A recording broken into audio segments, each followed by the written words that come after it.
Season 5 of Stranger Things. Man, I have some thoughts. Okay, to start, if you liked this season, more power to you. Like most people, I enjoyed the first season, but by the 5th, I'm just done. This season had so many problems. Aside from all the plot holes and terrible writing, this season ultimately just felt like such a disappointment and a failure of its characters. So, I wanted to talk about it. Starting with Will. In Season 1, Will was taken by Vecna, but even though he was just a kid, he managed to stay alive, proving that he's determined and smart, and even though he didn't have that much screen time, we absolutely rooted for him. Throughout the rest of the seasons, his arc centers around growing up and self-acceptance. He's kind, soft-spoken, and loves to paint. But in Season 5, it felt like most of his personality was almost completely removed, and instead most of his arc centers around coming out, and unfortunately, it seems to be the only thing that actually defines him. Now, I'm not saying he shouldn't be gay. It's great to have representation, but I've heard so many people in the queer community say this isn't good representation, and I can see why. He doesn't have much of an identity outside of his sexuality, and it feels like such a disappointment to his character. What happened to his personality? His hobbies? It feels almost like his main role in this season is using his powers against Vecna, but even when they fight Vecna, he doesn't do much. They had every opportunity to make him a strong character, to make him powerful, but they failed him. It was so close to being such a perfect wrap-up of his arc, but it just didn't hit the way that it should have. That coming out scene should have been emotional, but it wasn't. Everything about him just felt so bland, and it's sad because we could have had a great gay character. Mike has one main role in the group, and in Season 5, they took that away from him. Throughout the first 4 seasons, Mike is the leader of the group. In Season 1, aside from Joyce, he's the main person looking for Will. In Season 2, he stayed with Will and came up with the idea to use Will to manipulate the Mind Flayer to figure out how to close the gate. In Season 3, he comes up with the idea to trap Billy in the sauna and completely trust Elle and his friends, and even though in Season 4 I didn't like him very much, he still matures, at least a little. Up until this point, Mike has been set up as loyal, as the leader. That's his role, he's the dungeon master. But then we get to Season 5. Mike is such a boring character. He does come up with some ideas, but literally every character does, so he doesn't stand out. Despite his sister being kidnapped and his parents being in the hospital, he seems unaffected for most of the season, and he doesn't have any incredibly emotional moments aside from Elle's death, but I'll talk about that more later. Joyce was one of my favorite characters, and while I don't think she was terrible in this season, I still thought she fell short. In Season 1, Joyce was a grieving mother who was fearing for her son's life. She felt so realistic, genuine, and most of all, strong. I was rewatching old episodes from Season 2, and when Elle returns after everyone thought she was dead, Elle goes out of her way to hug Joyce, and Joyce comforts her. That's who Joyce is. She's kind and loving, and she's there for everyone. She even takes Elle in after Hopper dies in Season 3. But in Season 5, she ends up feeling nothing like herself. She really only seems to care about Will, and that's it. She doesn't seem to care about Jonathan or Elle. She doesn't seem to have the main thing that made me love her as a character, and she doesn't even really do much this season. Speaking of characters that don't do anything, what does Max even do this season? I swear she does nothing. Sure, she helps Holly escape, but Holly just ends up back with Vecna, so half of Max's screen time this season is pointless. And she helps Elle save the kids, but it doesn't feel rewarding because she's been through so much, and that's one of the only memorable things she does this season. Last season explored her abusive home, and I would have loved to see more of that, but it felt forgotten this season. Although I did like her reunion with Lucas. Speaking of Lucas, they did my man Lucas so dirty. I swear he hasn't done anything important in like 3 seasons except be Max's boyfriend. Jonathan was never one of my favorite characters, but even I can admit his character was assassinated. He did very little this season, and last season for that matter. His whole arc revolved around Nancy, but they don't even do much together anyway except for the unproposal. And despite Jonathan and Will being so close in Season 1, they barely had any screen time together in Season 5. It just feels like another character the Duffers failed. Up until Season 5, Dustin was one of my favorite characters. He was optimistic and easily one of the funniest characters of the show. But in Season 5, after Eddie's death, Dustin gets angry and starts lashing out. Now don't get me wrong, I appreciate that Eddie's death affected Dustin. This season has a problem with things not affecting characters enough, so having Eddie's death have the impact it does makes sense. However, Dustin is not the type of character to get angry in the first place. He's too kind and optimistic to get so mad, especially when he gets mad at Steve. They absolutely could have had Dustin still deeply affected by Eddie's death, but having him be angry feels so out of character for him. If I were rewriting season 5, I would have made Dustin more emotionally closed off, refusing to talk to Steve or anyone else instead.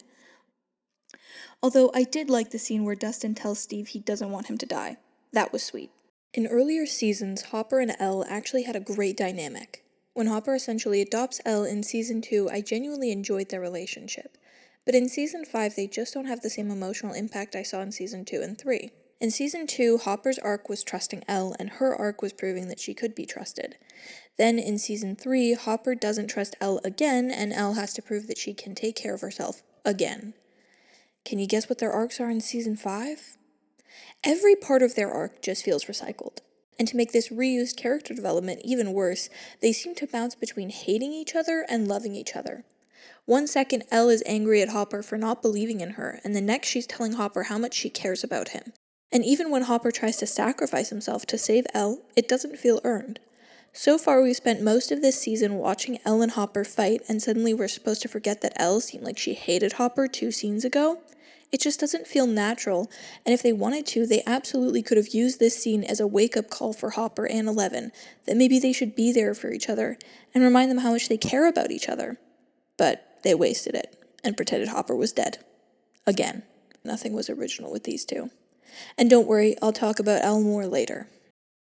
In season 4, Vecna was introduced, and I gotta be honest, I thought it was a mistake to give Stranger Things an antagonist with a name. In my opinion, the main thing that made Stranger Things so good was that the monsters in it were just that, monsters. You weren't supposed to know everything about the Upside Down and the creatures in it. The Mind Flayer was actually scary because it didn't have a name or any backstory. It was just a shadow. It was mysterious, and the main characters didn't even know that much about it. But Vecna changed that.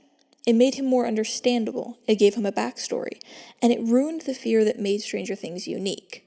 But I was hoping season 5 would make him more interesting and more terrifying. But he was so boring. And don't get me wrong, I love Jamie Campbell Bower's performance. He did a great job.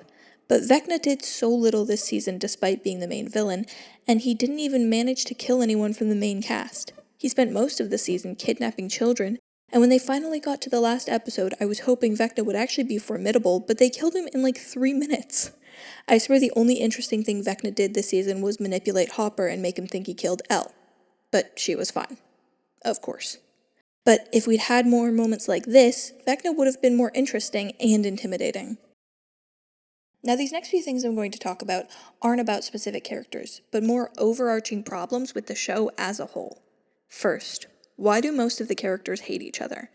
It feels like no one actually enjoys being around each other. I mean, most of the characters spend a considerable amount of this season yelling at each other. These people have been through so much together, most of them started the series as friends, but it ends up feeling like none of these people even like each other. Don't get me wrong, they can have arguments, but what we ended up with feels forced. Second, I noticed that most things don't seem to affect people. As I said earlier, even though his parents are in the hospital and his sister is kidnapped, Mike is pretty okay, all things considered, and Nancy is more affected, but she still seems mostly fine. And when Vecna literally kidnaps the children they were trying to protect, Robin is seen crying on the ground, but in her next scene, she's making jokes. What? Third, with characters like Elle and Hopper, or Steve and Dustin, they almost act like the last scene where they were yelling at each other and fighting didn't happen, and suddenly they're best friends again. I would finish an episode and end up feeling gaslit by the Duffer Brothers, which definitely didn't help with the conformity gate theories. Oh yeah, fourth, conformity gate. It's still so crazy to me that the Duffers made such a terrible season of TV that everyone had to gaslight themselves into thinking the entire season was a lie and that there was a secret 9th episode. Fifth, I have never seen so many die-hard fans wishing more characters died. At the end of season 4, I genuinely thought Max was going to die. She didn't. Then we started this season, and I thought Karen and Ted, low-key homophobic Wheeler, were both going to die, but the Duffers were cowards again. And then I finished the season, and none of the main cast died aside from Elle and Kali. Personally, I didn't like Kali, so I didn't really care when she died, and I'll talk more about Elle's death later. But it's crazy to me that so many people were willing to have their favorite characters die just to feel something. It says a lot about your show. But ultimately, the biggest problem I have with the characters is that there's too many of them. There are 16 main characters on the poster of Season 5, and that's not including Karen or Dr. K, and Kali isn't even on the poster. When you have a cast of 16 characters, and it's clearly a detriment to your writing, someone needs to die. Maybe Murray, he was really annoying. And finally, in my opinion, the biggest failure of any character in Stranger Things, Eleven. Throughout the show, Elle has suffered the most out of any character, and out of anyone, she deserved a happy ending. But instead, the Duffers decided to kill off the girl whose entire life has been filled with trauma and fear, whose world was defined by pain, who was so close to getting the ending she deserved. But the worst part isn't that she dies. It's that she dies in order to end the cycle, protect her friends, and escape Dr. K. This is a hill I will die on. Sacrificing a character for this reason isn't strong. It isn't empowering. It's telling people killing themselves is the only way out, and it's a failure of a character the Duffers openly admitted deserved to be happy. This season had some okay moments, but ultimately, it was disappointing. These characters have so little of what made them special in the first place, and this entire season feels like a disservice to the show and to the people who worked on it. And I'm not looking forward to any spin-offs the Duffers have planned. That's the end of this video. I've never made a video before. This is my first ever video, so thank you so much for watching.